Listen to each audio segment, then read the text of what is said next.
आपण पाहताय महाधुरळा.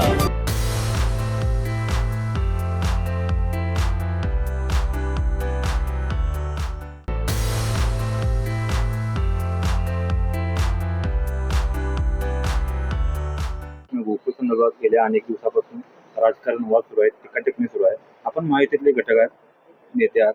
कशा प्रकारे या वादाकडे बघताय आणि काय नेमकं? नाही, वाद कशाचा काही सुरू आहे मला म्हणजे आम्ही जे वेळेला मुंबईमध्ये जी मिटिंग झाली ना, मी त्या मिटिंगमध्ये होतो आणि लवकरात लवकर निवडणूक घेणं आणि महायुती म्हणून निवडणुकीला सामोरं जाणं हे मुख्यमंत्र्यांच्या समोर ठरलं आणि तीच प्रक्रिया आता सुरू आहे.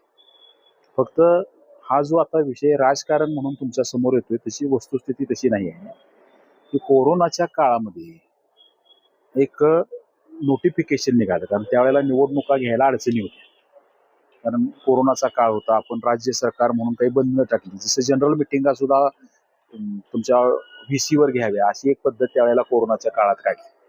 तर त्याच पद्धतीनं निवडणुका सुद्धा आवश्यक असतील आणि त्याचा त्रास होणार नसेल, म्हणजे विषाणूचा संसर्ग होण्याला त्या निवडणुकांचा परिणाम होणार नसेल तरच घ्याव्या, नाहीतर जुन्या संचालक मंडळांना मुदतवाढ द्यावी अशा प्रकारचा एक बदल त्यावेळेला सहकार कायद्यामध्ये त्या ठिकाणी केला गेला आणि त्या पद्धतीनं तो चालू होता. म्हणजे कोरोना संपून गेला तर मला वाटते आमची सुद्धा साखर कारखान्याची निवडणूक 2 वर्षे त्यावेळेला पुढे गेली आणि आमचं जुनं संचालक मंडळ कंटिन्यू झालं किंवा अनेक सहकारी संस्था त्यामध्ये पुढे गेली.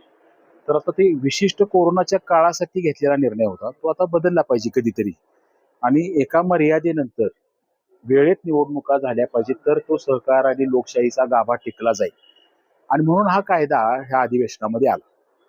तो काही गोकुळ हा विषय नव्हता, जो बदललेला पूर्वीचा निर्णय होता तो पुन्हा व्यवस्थित होता तसा करण्याच्या अनुषंगानं तो कायदा आला किंवा मुदत संपली की निवडणूक ज्या त्या संस्थेची झाली पाहिजे आणि जर झाणार नसेल तर मग प्रशासक नेमला पाहिजे. जुन्या संचालक मंडळाला सभासदांचे विश्वस्त म्हणून विदाऊट निवडणूक राहता येणार नाही अशा अर्थाचं ते एक लोकशाहीला पूरक असं धोरण या कायद्याच्या माध्यमातून स्वीकारलं गेलं आणि म्हणून मुख्यमंत्री म्हटले की आता हा कायदा आल्यामुळं जर टेक्निकल प्रशासक येणार असेल तर येऊ दे आणि म्हणून तर हे सरकारी अधिकारी आले. नाहीतर मग जी चर्चा आपल्याकडे आपण जी चर्चा करत होतो की राजकीय लोक प्रशासक म्हणून येणार, कारण सरकारला तो अधिकार आहे की कोणाला प्रशासक द्यावं हा निर्णय ते घेऊ शकतो. परंतु दुग्ध विकास विभागाचे सगळे अधिकारी जे त्या ठिकाणी नेमले गेले सहकार विभागाकडनं, त्याचं कारणच हे होतं की लवकरात लवकर आपल्याला त्या निवडणुका पार पाडायच्या आहेत आणि तशीच ऑर्डर झाली आणि त्याची प्रक्रिया आता चालू होईल. यातलं वेगळं काय होईल असं मला वाटत नाही. ज्या संस्थांच्या जे तक्रारी आहेत किंवा ते जे सुनावणी सुरू आहेत ते लवकर करून निवडणूक काय झाले दोन्ही गोष्टी हा एक वेगळा नरेटिव्ह सेट झाला. 1200 संस्थांची ऑर्डर कोणी केली, ती फक्त कोल्हापूरमध्ये झाली का, हा विषय पूर्ण आपण दाखवत नाही. तुकाराम मुंडे ज्या वेळेला दुग्ध विकास सचिव झाले आणि त्यावेळेला त्यांनी बघितलं की बाबा संकलन कमी असणाऱ्या संस्था महाराष्ट्रात म्हणजे कोल्हापूर नव्हे, त्यानंतर ऑडिट वेळेत सबमिट न केलेल्या संस्था, इलेक्शन वेळेत न झालेल्या संस्था, अशा कायद्याप्रमाणे अनियमित असणाऱ्या महाराष्ट्रातल्या ज्या संस्था आहेत त्या सगळ्या लिक्विडेशनमध्ये काढा, त्या टेक्निकल इश्यूवर असं त्यांनी ऑर्डर केली. त्यात ह्या 1200 संस्था कोल्हापूर जिल्ह्यातल्या आल्या की अशा वेगळ्या वेगळ्या त्यातल्या त्रुटी होत्या, त्यामुळे त्या लिक्विडेशनची ऑर्डर झाली.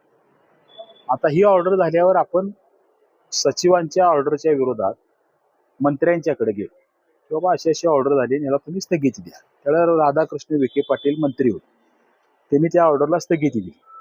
आता ही स्थगिती दिल्यावर त्याचं फायनल हिअरिंग होणं, योग्य अयोग्य ठरणं हा विषय झाला नाही, ते तसंच पळून राहिलं आणि तो विषय हायकोर्टामध्ये आला आणि हायकोर्ट म्हणतो बाबा हे तुम्ही ह्याचा निर्णय कसा घेता, म्हणून हायकोर्टनं त्यात इंटरफेअर केलं. आणि ह्या संस्था कशा आहेत, नव्या संचालकांच्या काळातल्या किती जुन्या काळातल्या असं जर काढलं म्हणजे असं कुणाच्या एका पार्टीच्या किंवा मतदानासाठी केलेल्या अशा ह्या संस्था नाही आहेत. मला वाटतं 2021च्या अगोदरच्या जवळजवळ 600 संस्था त्यात आहेत आणि 2021 नंतरच्या 500 आहेत.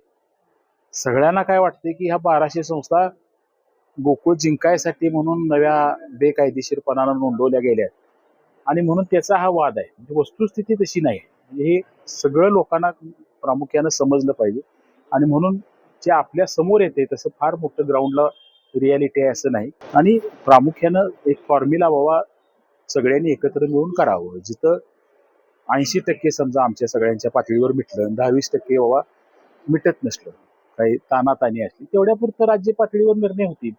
त्यांना तर मुख्यमंत्र्यांना प्रत्येक जिल्ह्यातल्या काही वेळ नाही ना, भरपूर एवढं मोठं काम आहे, त्यामुळे मला अडचण वाटत नाही.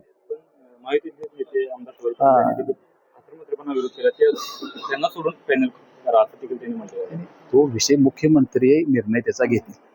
पण मला जे वाटते ना की आम्ही सगळेच होतो, म्हणजे लवकरात लवकर निवडणूक घेणं आणि महायुती म्हणून निवडणुकीला सामोरं जाणं आणि मुंबईत बाबा आपण जे केले किंवा ठरवले ते त्यांच्या कानावर घालून पुढे जाणं हे मान्य झालेला विषय आहे, काही बदल नाही. कारण तसा काय असता तर मला मुख्यमंत्र्यांनी अगोदर सांगितलं असतं. तुम्ही पुन्हा एकदा हा वाद हे करण्यासाठी पुन्हा एकदा मिटणार, मला माझ्या दृष्टीनं वाद फार मोठा नाही आहे, तो संपून जाईल. हे आहे गोकुळचं श्रीखंड. अगदी जिभेवर रेंगाळणार. जिभेवरच नाही तर मनावरही रेंगाळणार. गोकुळ श्रीखंड, मनावर रेंगाळणार.